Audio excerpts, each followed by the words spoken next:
नमस्कार दोस्तों, मैं प्रशांत आप सबका स्वागत करता हूं। दोस्तों, यूपी पीसीएस प्रिलिमिनरी एग्जामिनेशन 2012 से लेकर 2019 तक के दौरान जो कुल 8 पेपर हुए हैं उन्हें हम सब्जेक्ट में डिवाइड करके एक क्रम से पढ़ रहे हैं। तो इंडियन पॉलिटी से 2012 से लेकर 2019 तक के दौरान कुल 8 पेपर में 150 प्रश्न पूछे गए थे। तो 96 प्रश्न 2 वीडियो के माध्यम से अभी तक हम देख चुके हैं। तो इंडियन पॉलिटी के सेक्शन का ये तीसरा लेक्चर होगा। इससे पहले 2 लेक्चर इस सीरीज के ऑलरेडी इस चैनल पे अपलोड कर दिए गए हैं। तो अभी तक अगर आपने उन्हें नहीं देखा है तो आप इस चैनल पे जा करके एक प्लेलिस्ट आपको मिलेगी, UP PCS previous year papers. उस प्लेलिस्ट में इस सीरीज में जितने लेक्चर अपलोड होंगे वो सब एक क्रम से लगाए जाएंगे, तो उसमें आपको मिल जाएगा। और अभी तक जो अपलोड कर दिए गए हैं वो भी आपको उस प्लेलिस्ट में मिल जाएगी।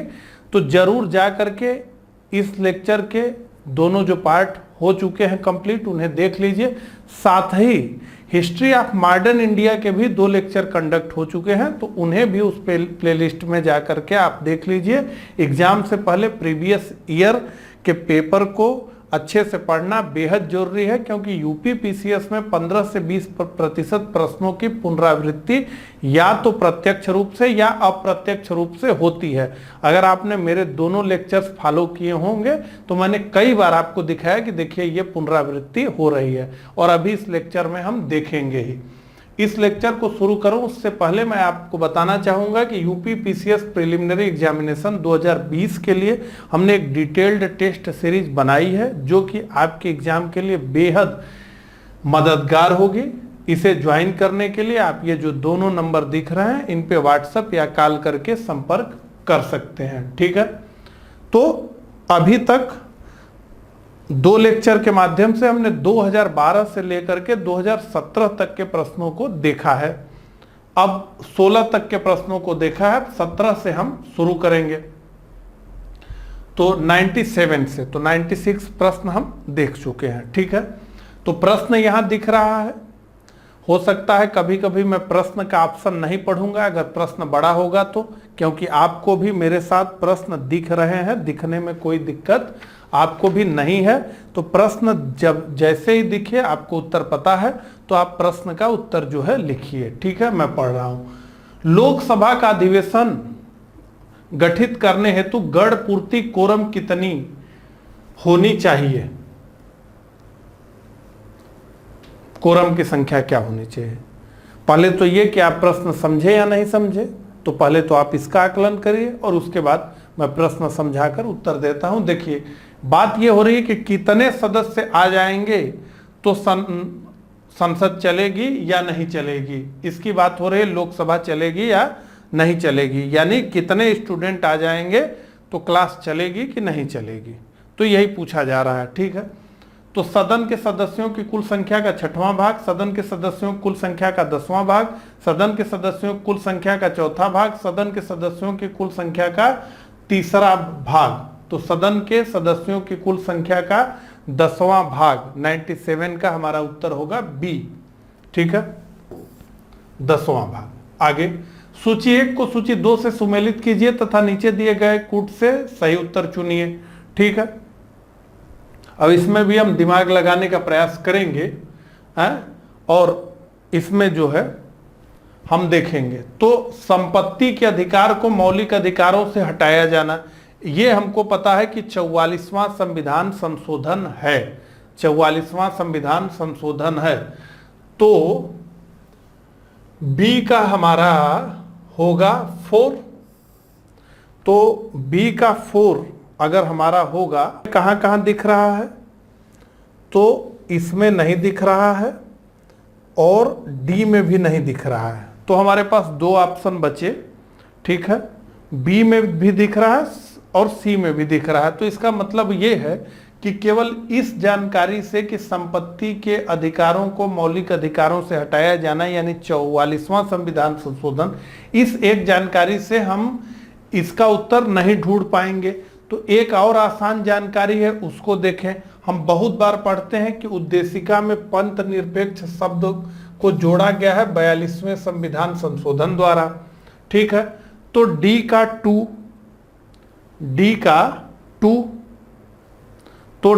टू किसमें है? केवल सी में है, इसका मतलब बी भी गया, तो इसका क्या हो गया? उत्तर सी हो गया। तो दो सूचना हमारे पास थी और उन दोनों सूचनाओं के माध्यम से हमने इसका उत्तर निकाल लिया।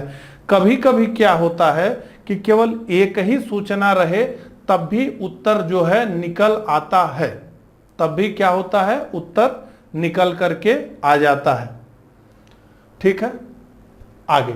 भारत व अमेरिकी राजनीतिक व्यवस्थाओं के बीच निम्नलिखित में से कौन सी विशेषताएं समान हैं? यानी कौन सी विशेषताएं समान हैं? अवशिष्ट शक्तियां केंद्र के पास हैं, अवशिष्ट शक्तियां राज्यों के पास हैं, राष्ट्रपति के पास पॉकेट वीटो की शक्ति है, उच्च सदन में कुछ मनोनीत सदस्य होते हैं। यह पूछा जा रहा है 99। तो भारत में अवशिष्ट शक्तियां किसके पास हैं? केंद्र के पास। अमेरिका में किसके पास है? राज्यों के पास। ठीक है, उच्च सदन में कुछ सदस्य मनोनीत होते हैं? नहीं होते हैं। तो केवल और केवल राष्ट्रपति के पास पॉकेट वीटो की शक्ति, यही जो है इसमें उत्तर है।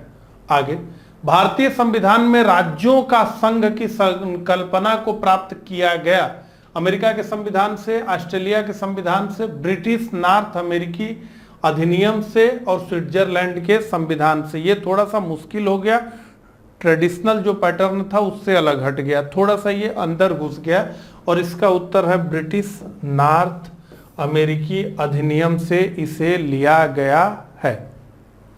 आगे, नीचे दो कथन दिए गए हैं। भारत में न्यायिक पुनरीक्षण का क्षेत्र सीमित है, यानी न्यायिक समीक्षा, और भारतीय संविधान में कुछ उधार की वस्तुएं हैं।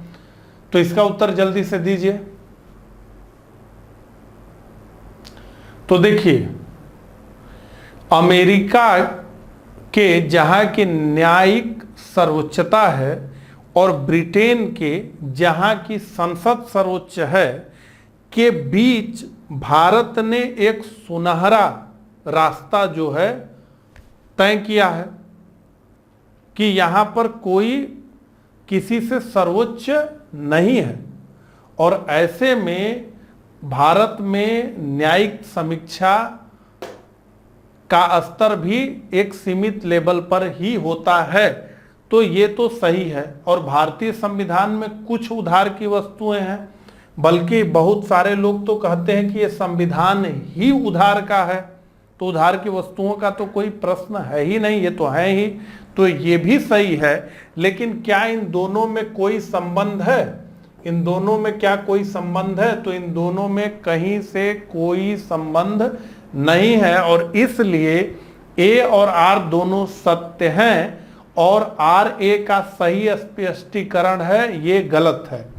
ए और आर दोनों सत्य हैं, लेकिन आर ए का सही स्पष्टीकरण नहीं है, यही होगा। तो 101 का हमारा जो उत्तर होगा वो होगा बी। अगला, निम्नलिखित में से कौन सरकारिया आयोग का सदस्य था? वी शंकर, के हनुमंतेय, डॉक्टर एस.आर. सेन, ओ.बी. अलगेसन। तो अब सरकारिया आयोग से तो बहुत प्रश्न पूछा जाता है, लेकिन ये थोड़ा सा अंदर प्रश्न घुस गया। अब ये पूछ रहा है कि कौन इसके सदस्य थे। तो इस ऑप्शन में डॉक्टर एस.आर. सेन का ऑप्शन है। 1983 में ये 3 सदस्यीय आयोग बना था। एक तो रणजीत सिंह सरकारिया थे, और डॉक्टर एस.आर. सेन थे, और तीसरा नाम आप कमेंट करके मुझे बताइए। अगला, सूची 1 को सूची 2 से सुमेलित कीजिए तथा नीचे दिए गए कूट से सही उत्तर चुनिए। अब इसमें से अगर जनसंख्या वगैरह का मामला आपका तगड़ा हो, सभी राज्यों के जनसंख्या नियर अबाउट कितना है ये जानते हो आप, तो इसमें क्या जो है दिमाग लगा करके उत्तर निकाला जा सकता है? क्या दिमाग लगा करके उत्तर निकाला जा सकता है? तो क्या ये माना जा सकता है कि जो राज्य बड़े हैं वहां पे राज्यसभा की ज्यादा सीटें होंगी। बड़े का सेंस है जनसंख्या के हिसाब से। तो इसका जो हमारा उत्तर सही है वो है सी। ठीक है, तो ए का 11, बी का 3, सी का 1 और डी का 4। ठीक है, इस क्रम में आगे बढ़ते हैं। नीचे 2 वक्तव्य दिए गए हैं। पहला, चुनाव की घोषणा होते ही राजनीतिक दलों को आदर्श आचार संहिता का पालन करना होता है, और दूसरा, आदर्श आचार संहिता को संसद ने अधिनियमित किया था। नीचे दिए गए कूट से सही उत्तर का चयन कीजिए। तो देखिए, चुनाव की घोषणा होते ही राजनीतिक दलों को आदर्श आचार संहिता का पालन करना चाहिए, ये तो होता ही है। जैसे ही चुनाव की तारीखें घोषित हुई, आदर्श आचार संहिता लागू हो गई, तो ये सही है। अब आदर्श आचार संहिता को संसद ने अधिनियमित किया था, ये गलत है। इसे चुनाव आयोग ने ही विकसित किया है, संसद ने नहीं विकसित किया है। तो क्या उत्तर होगा हमारा कि ए सत्य है पर आर जो है ये असत्य है। आगे बढ़ते हैं। राज्यसभा का सर्वप्रथम गठन किस वर्ष में हुआ? 1950, 51, 52, 53, ए बी सी डी। तो इसका उत्तर है 1952। 3 अप्रैल 1952 को इसका गठन किया गया और इसकी पहली जो बैठक थी वो 13 मई 1952 को हुई। अगला, निम्नलिखित में से कौन अंतरराज्यीय परिषद गठन करने के लिए अधिकृत है? तो कौन अंतरराज्यीय परिषद गठित कर सकता है? संसद, राष्ट्रपति, लोकसभा के अध्यक्ष, प्रधानमंत्री।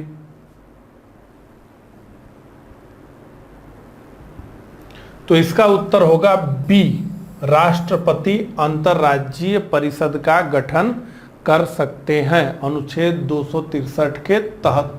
अगला, निम्नलिखित में से कौन सा सुमेलित नहीं है? अब ये इकोनॉमी के भी तहत प्रश्न हो सकता था, पॉलिटी के तहत भी हो सकता था, हमने पॉलिटी के तहत ही रख लिया। तो नीति अनुमोदन प्रस्ताव, बजट की मांग को घटाकर 1 रुपया कर दिया जाए।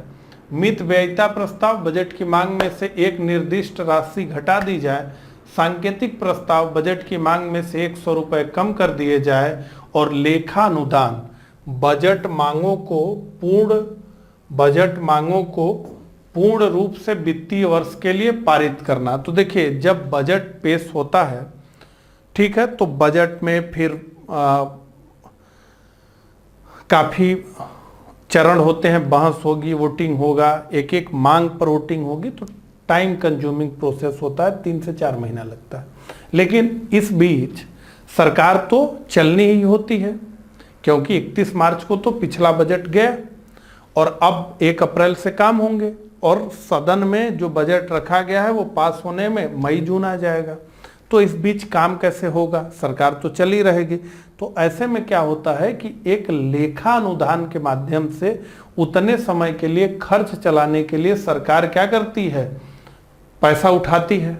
ठीक है, तो ये प्रक्रिया है। और इसमें क्या लिखा है? बजट मांगों को पूर्ण रूप से वित्तीय वर्ष के लिए पारित करना। तो पूर्ण रूप से वित्तीय वर्ष के लिए तो बजट खुद ही होता है विनियोग विधेयक के माध्यम से। तो ये लेखानुदान कुछ समय के लिए होता है, काम चलाने के लिए, पूरे वर्ष के लिए नहीं होता है। अगला, भारतीय संविधान की 3य अनुसूची में निम्न में से क्या उपबंधित है? संघ के मंत्री के लिए पद की शपथ का प्रारूप, उच्चतम न्यायालय के मुख्य न्यायाधीश द्वारा ली जाने वाली शपथ का प्रारूप, भारत के राष्ट्रपति के लिए पद की शपथ का प्रारूप, और संसद के सदस्य द्वारा ली जाने वाली शपथ का प्रारूप। और नीचे दिए गए कूट का प्रयोग करके सही उत्तर चुनना है। और ये प्रश्न जो है, इसका उत्तर मैं आप लोगों पर छोड़ता हूं, कमेंट करके इसका उत्तर बताइए और थोड़ा सा उसकी व्याख्या भी करिएगा। आगे, प्रोटेम स्पीकर सामान्यतः किसे नियुक्त किया जाता है? पिछली लोकसभा के अध्यक्ष को, पिछली लोकसभा के उपाध्यक्ष को, नवनिर्वाचित लोकसभा के वरिष्ठतम सदस्यों में से एक को, और पिछली लोकसभा के विपक्ष के नेता को, ए बी सी डी। जल्दी से इसका उत्तर बताएं। तो इसका उत्तर है सी, नवनिर्वाचित लोकसभा के वरिष्ठतम सदस्यों में से एक।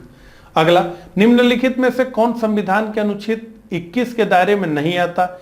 एक चिकित्सक द्वारा घायल को चिकित्सकीय सहायता, कार्यस्थल पर महिलाओं का लैंगिक उत्पीड़न, पानी की गुणवत्ता को दूषित करना और मृत्यु दंड। A B C D.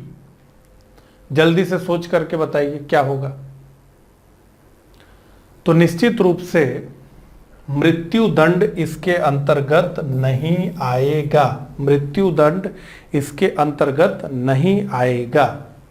अगला, निम्नांकित में कौन सा एक क्षेत्रीय परिषदों का लक्षण नहीं है? क्षेत्रीय परिषद से दूसरा प्रश्न आ गया।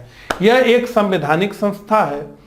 5 क्षेत्रीय परिषदों की स्थापना राज्यों के पुनर्गठन अधिनियम 1956 के अंतर्गत की गई है। यद्यपि चंडीगढ़ राज्य नहीं है, फिर भी एक क्षेत्रीय परिषद में शामिल किया गया है। यह एक परामर्शदात्री संस्था है।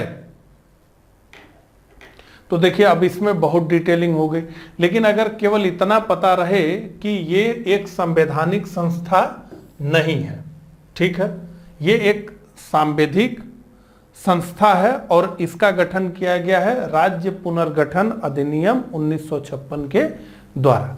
ठीक है, तो हमारा उत्तर क्या आ जाएगा? 111 का हमारा उत्तर ए होगा।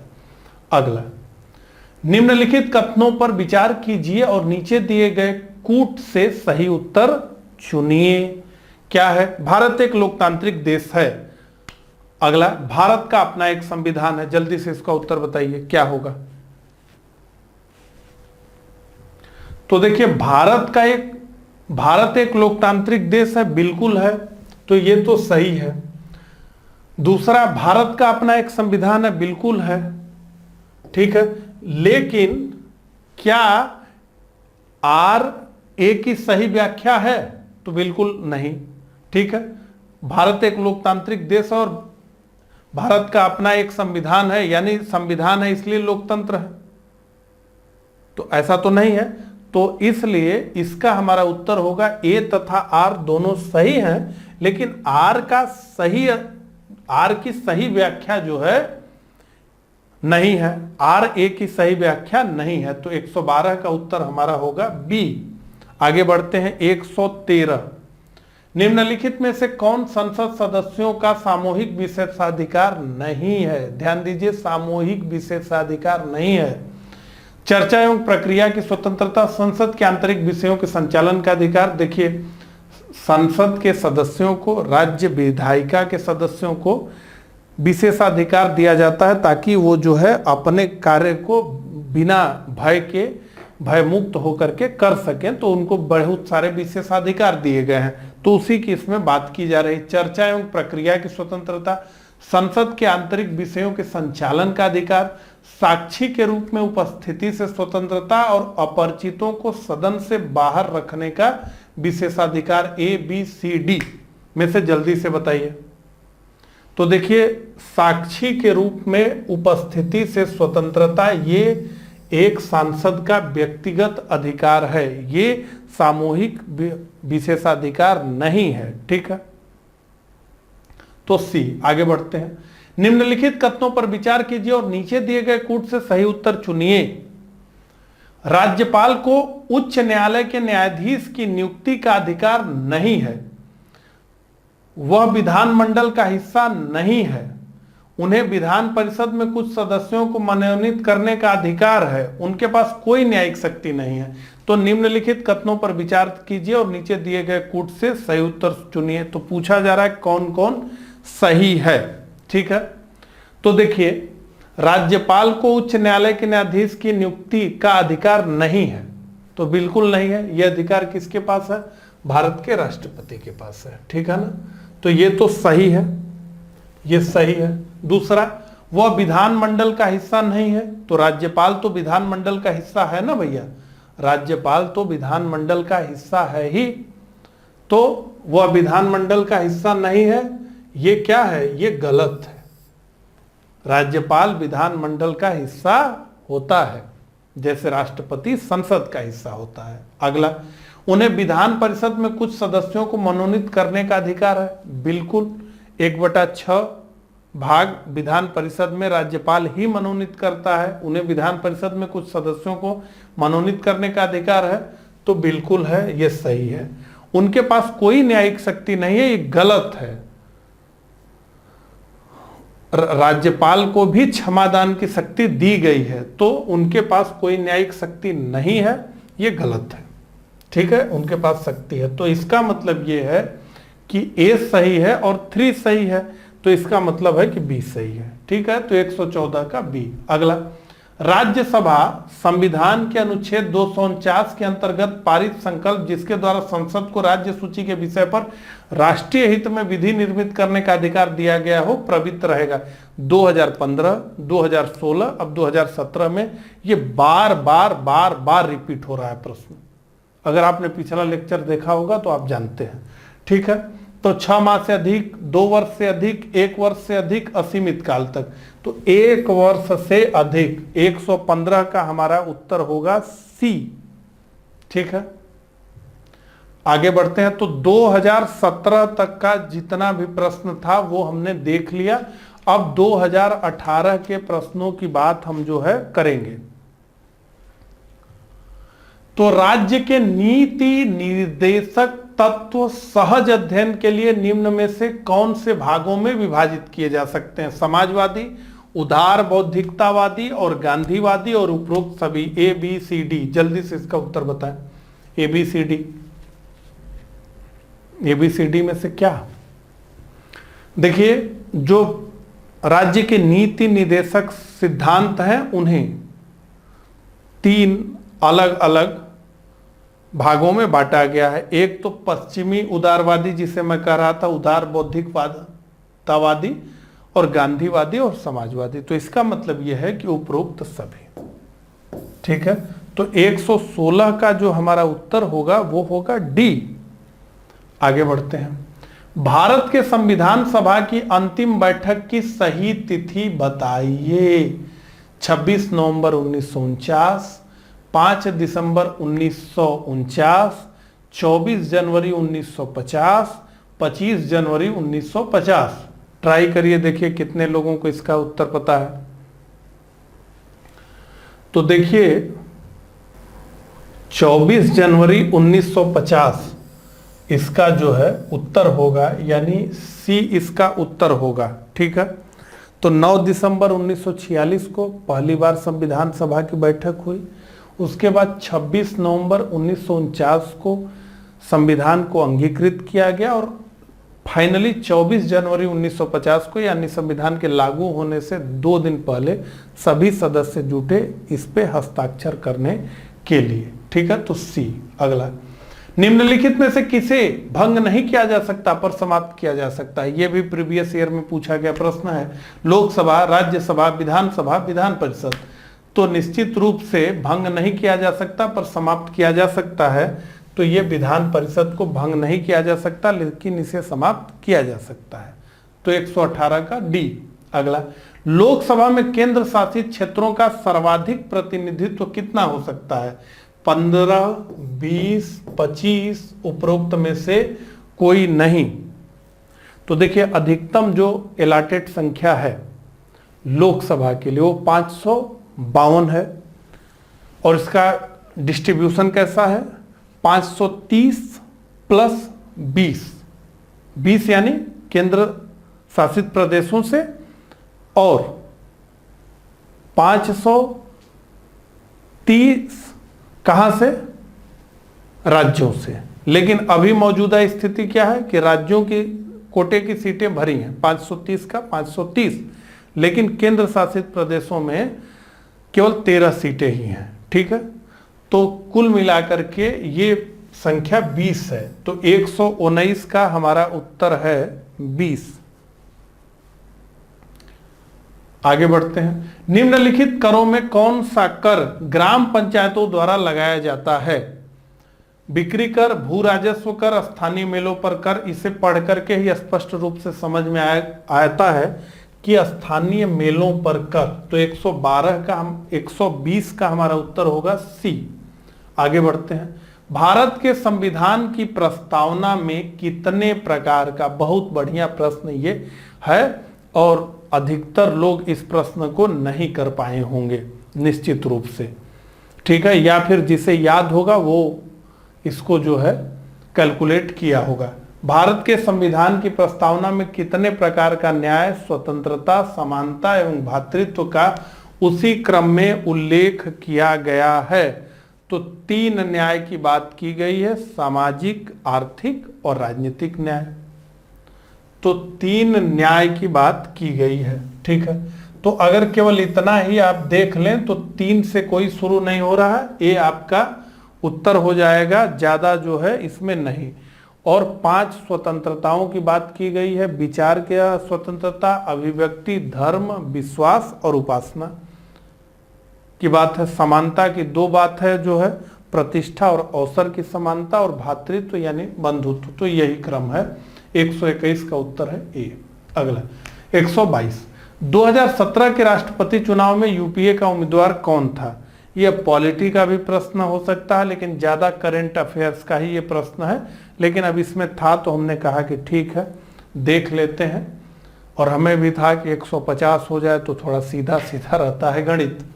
तो सुश्री मीरा कुमार, तो यूपीए का पूछ रहा है, यूनाइटेड प्रोग्रेसिव अलायंस का पूछ रहा है कौन उम्मीदवार था? तो सुश्री मीरा कुमार यूपीए की उम्मीदवार थी। तो इसका उत्तर है ए। इनके विरुद्ध कौन लड़ा था? एनडीए की तरफ से, नेशनल डेमोक्रेटिक अलायंस की तरफ से।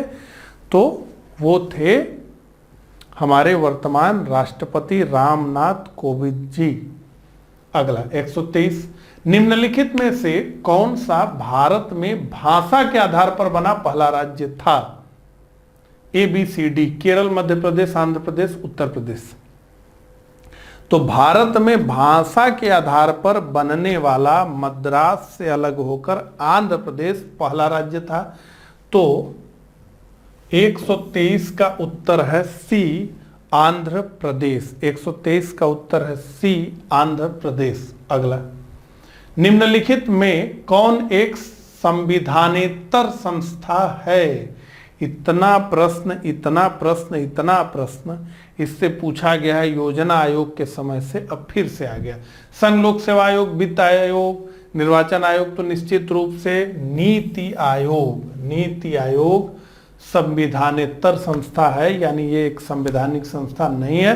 तो 124 का डी। अगला, सर्वप्रथम संसदात्मक सरकार किस देश में प्रारंभ की गई? ग्रेट ब्रिटेन में, बेल्जियम में, फ्रांस में, स्विट्जरलैंड में। आसान प्रश्न है, ए बी सी डी।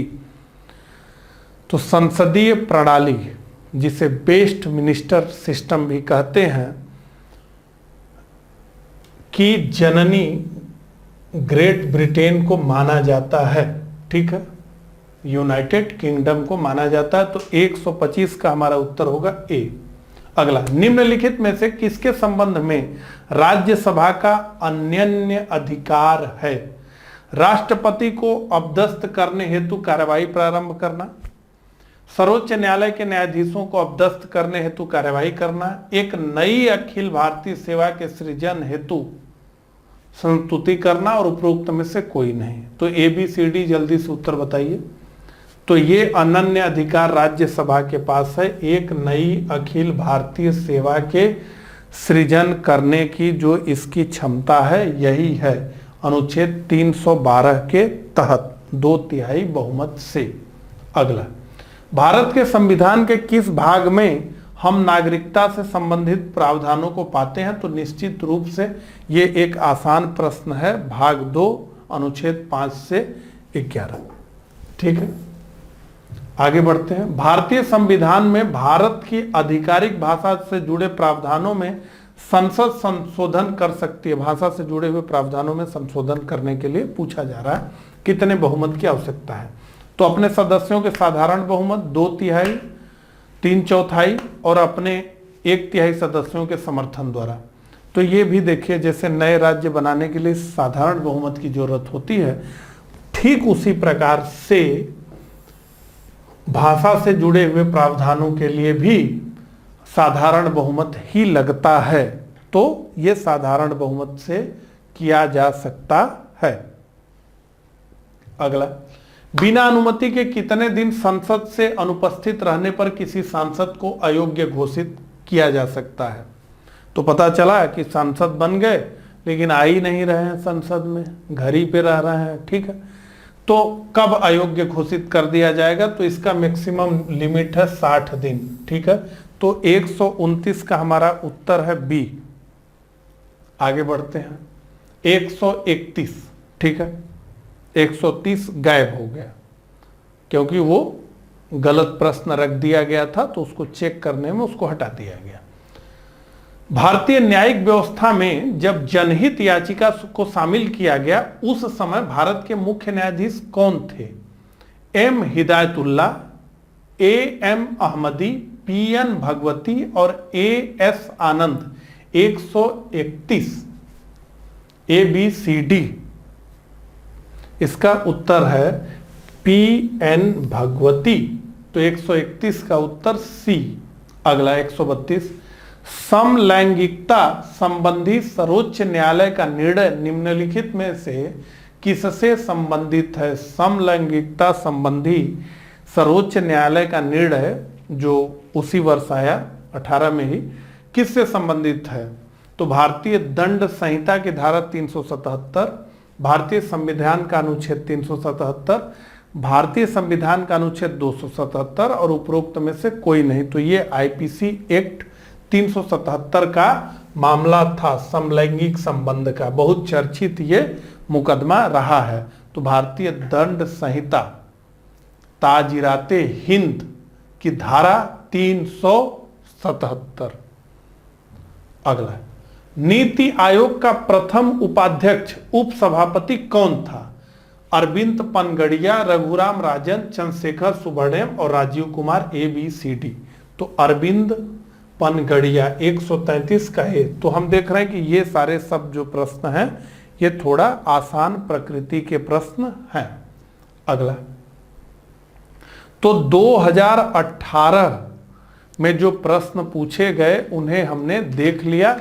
अब जो बारी है ये 2019 के प्रश्नों की बारी है, ठीक है। तो अभी एकदम लेटेस्ट प्रश्न किस प्रकार से पूछे गए और काफी चर्चा ये हुई थी 2019 के प्रश्न को लेकर के कि काफी टफ पेपर बनाया गया। तो चलिए देखते हैं कि टफ पेपर बना और क्या रिपीटेशन नहीं हुआ, ये भी देखेंगे। तो निम्नलिखित में से भारत के संविधान के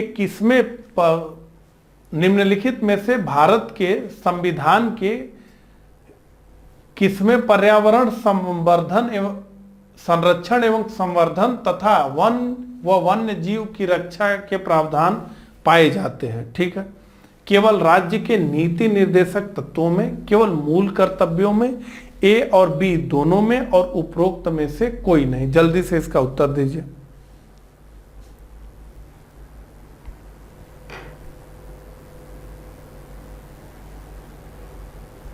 तो देखिए इसका उत्तर है ए और बी दोनों में। 42वां संविधान संशोधन 1976 के द्वारा 48 ए जोड़ा गया राज्य के नीति निर्देशक सिद्धांतों में, और 51 ए में जो है प्राकृतिक पर्यावरण, नदियों, वन्य जीवों के प्रति ये सारी बातें जो है मौलिक कर्तव्यों में भी लिखी गई है। तो ए और बी दोनों। अगला, पंचायतों के संदर्भ में निम्न में से कौन सा कथन सही है?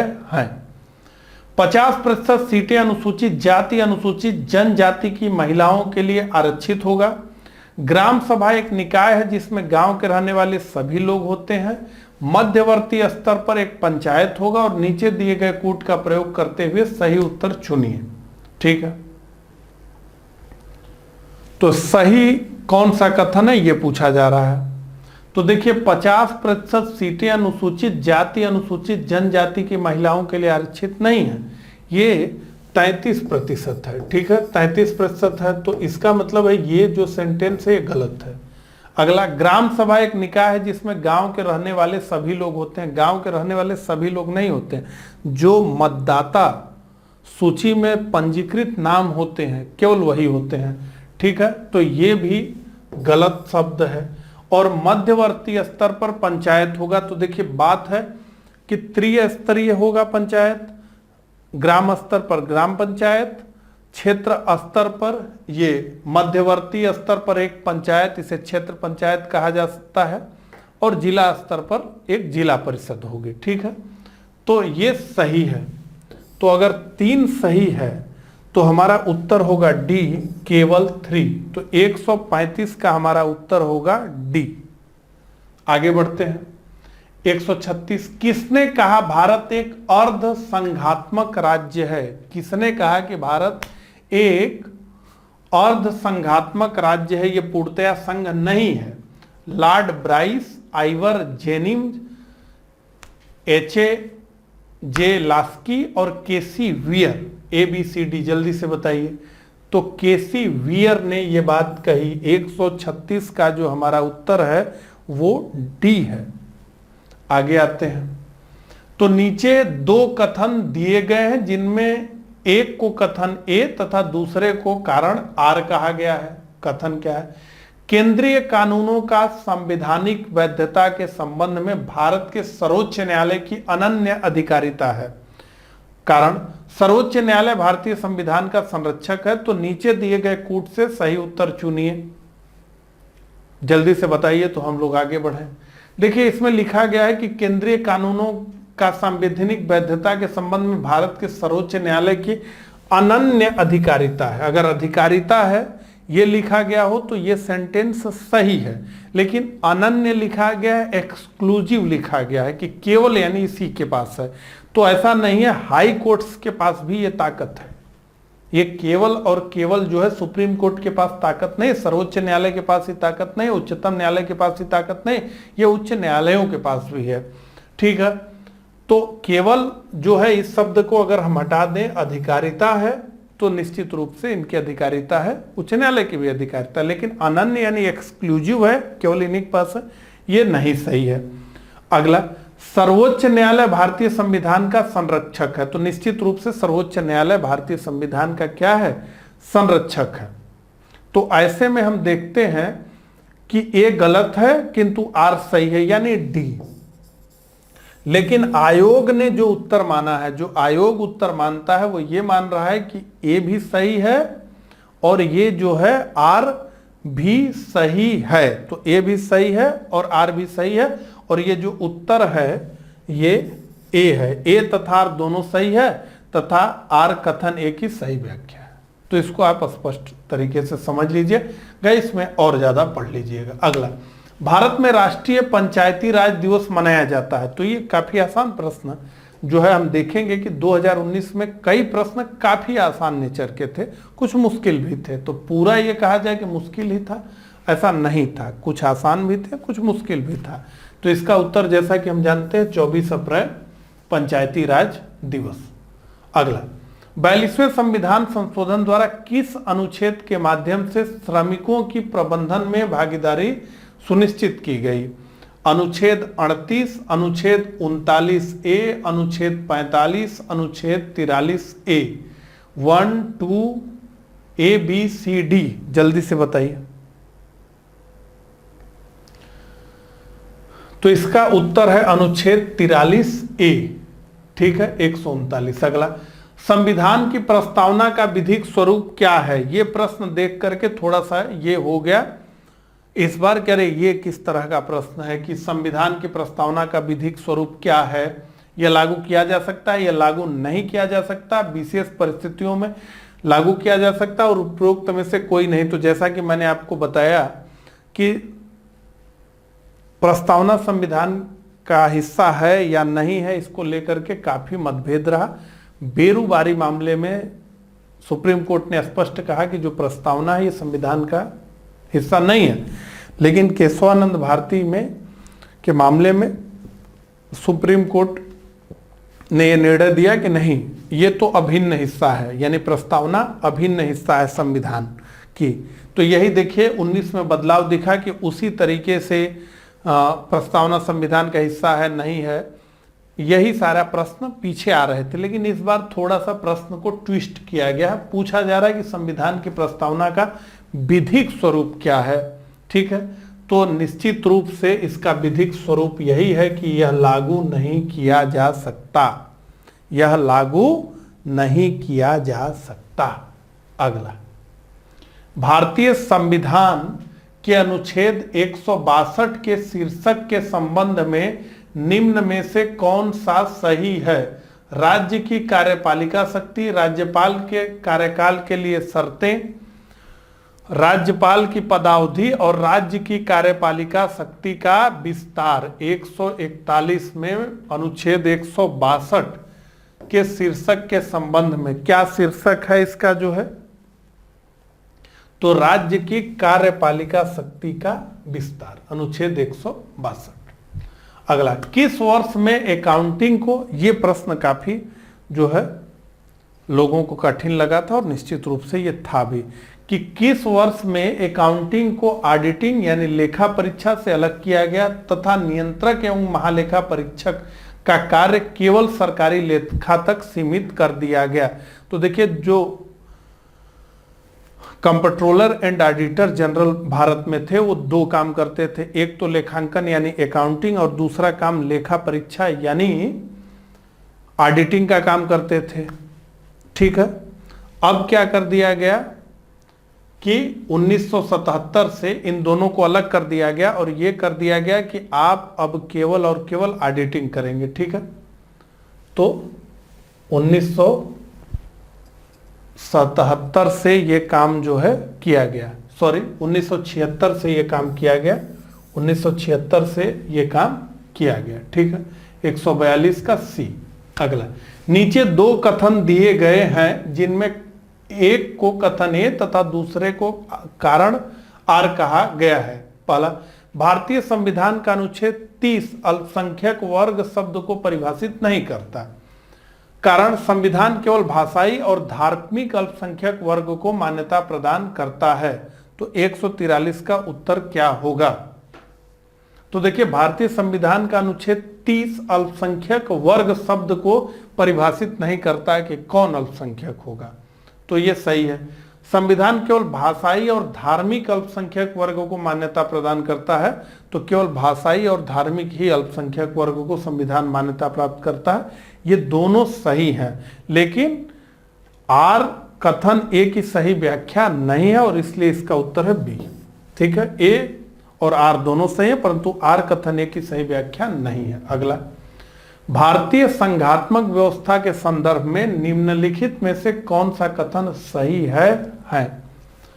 संघात्मक में से, भारतीय संविधान के अंतर्गत राज्यों को संघ से अलग होने का अधिकार नहीं है, और दूसरा, अलग होने की मात्र वकालत करने पर अभिव्यक्ति की स्वतंत्रता की सुरक्षा मिलेगी। नीचे दिए गए हुए कूटों में से सही उत्तर का चुनाव कीजिए। केवल एक, केवल दो, एक और दो दोनों, न तो एक और न ही दो। क्या पूछा जा रहा है? कौन सा कथन सही है?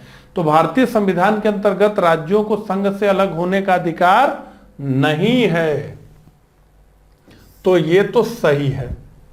अगला, अलग होने की मात्र वकालत करने पर अभिव्यक्ति की स्वतंत्रता की सुरक्षा मिलेगी। ठीक है, तो अभिव्यक्ति की स्वतंत्रता जो 19(1) में वाक और अभिव्यक्ति की स्वतंत्रता मिली है, वो भारत की प्रभुता अखंडता के विरुद्ध नहीं जाएगी। ये तो सीधे सीधे देशद्रोह का मामला हो जाएगा। ठीक है, तो इसलिए अलग होने की मात्र वकालत करने पर अभिव्यक्ति की स्वतंत्रता नहीं मिलेगी, बल्कि हाथ में हथकड़ी मिलेगी। ठीक है, तो इसलिए नीचे दिए हुए कूटों में से सही उत्तर का चुनाव अगर हम ये करते हैं तो केवल एक इसमें सही है, दो तो गलत ही है। अगला, निम्नलिखित में से कौन सा सही सुमेलित नहीं है? सार्वजनिक स्वास्थ्य एवं स्वच्छता, राज्य सूची, जनगणना संघ सूची, राज्यसभा में सीटों का बंटवारा द्वितीय अनुसूची, दल बदल विरोध 10वीं अनुसूची। 145। तो राज्यसभा में सीटों का बंटवारा चौथी अनुसूची, राज्यसभा में सीटों का बंटवारा चौथी अनुसूची यानी 145 का सी। तो सारी अनुसूची, सारे संविधान के भाग याद होने चाहिए, ये देख करके समझ में आ रहा है। अब देखिए 11वीं अनुसूची आ गई। तो भारत के संविधान की 11वीं अनुसूची में कितने विषय हैं? 22, 24, 29, 32। ये बात हो रही है पंचायतों की, ठीक है। तो 22, 24, 29 विषय पंचायतों से संबंधित 29 विषय दिए गए हैं 11वीं अनुसूची में। अगला प्रधानमंत्री कार्यालय, ये भी एक नया प्रश्न, बड़ा ट्विस्टेड प्रश्न रहा, बड़ी चर्चा रही। प्रधानमंत्री कार्यालय के संबंध में निम्नलिखित में से कौन सा कथन सत्य है? यह 1977 में अस्तित्व में आया। इसका प्रधान कैबिनेट सचिव होता है। नीचे दिए गए कूट से सही उत्तर चुनिए। केवल 2, 1 और 2 दोनों, केवल 1, न तो 1 न ही 2, ठीक है। तो 1947 से लेकर के 1977 तक जो व्यवस्था चल रही थी वो प्रधानमंत्री सचिवालय कहा जाता था। 1977 में जो है इसे पीएमओ कहा जाने लगा। तो ये तो 77 वाला मामला ठीक है, लेकिन जो सर्वोच्च अधिकारी होता है वो प्रिंसिपल सेक्रेटरी होता है, ठीक है। कैबिनेट सचिव नहीं होता है, प्रिंसिपल सेक्रेटरी जो है होता है इसका प्रधान सचिव, ठीक है। तो ये जो है इसका उत्तर हो जाएगा सी, केवल 1 सही है। अगला, भारतीय संविधान की 6ठी अनुसूची के प्रावधान निम्नलिखित में से किस राज्य में लागू होते हैं? त्रिपुरा, सिक्किम, नागालैंड, उपरोक्त सभी। जल्दी से बताइए ABCD। तो इसका उत्तर है त्रिपुरा, ठीक है। आगे बढ़ते हैं। निम्नांकित में से कौन सा सही सुमेलित नहीं है? बंदी प्रत्यक्षीकरण, यह भी प्रश्न काफी जो है चर्चा में आया। बंदी प्रत्यक्षीकरण, to have the body of, परमादेश वी कमांड, हम आदेश देते हैं। प्रतिषेध, टू बी सर्टिफाइड, प्रतिषेध टू बी सर्टिफाइड। और अधिकार परीक्षा, वाई वाट अथॉरिटी, किस अधिकार से? तो प्रतिषेध टू बी सर्टिफाइड, ठीक है। इसमें से सी का ही था कि रीट ऑफ प्रोहिबिशन यहां होगा, और ये उत्प्रेषण लेख में टू बी सर्टिफाइड यानी सूचित करने के लिए, ठीक है। तो 149 का हमारा उत्तर होगा सी। आगे बढ़ते हैं 150। धन विधेयक भारत के संविधान के किस अनुच्छेद में परिभाषित किया गया है? अनुच्छेद 109, अनुच्छेद 110, अनुच्छेद 111, अनुच्छेद 112। तो अनुच्छेद 110 में इसे परिभाषित किया गया है, जैसा कि हम जानते हैं, ठीक है। तो इसी के साथ इंडियन पॉलिटी से जो UPPCS प्रिलिमिनरी एग्जामिनेशन 2012 से लेकर 2019 तक प्रश्न पूछे गए थे, उसे हमने 3 लेक्चर के माध्यम से देख लिया। तो इस लेक्चर में बस इतना ही। ये लेक्चर आपको अगर अच्छा लगा हो तो इसे लाइक और कमेंट जरूर करिएगा। मिलता हूँ इसी तरह के अगले लेक्चर में, तब तक के लिए आप सभी को नमस्कार।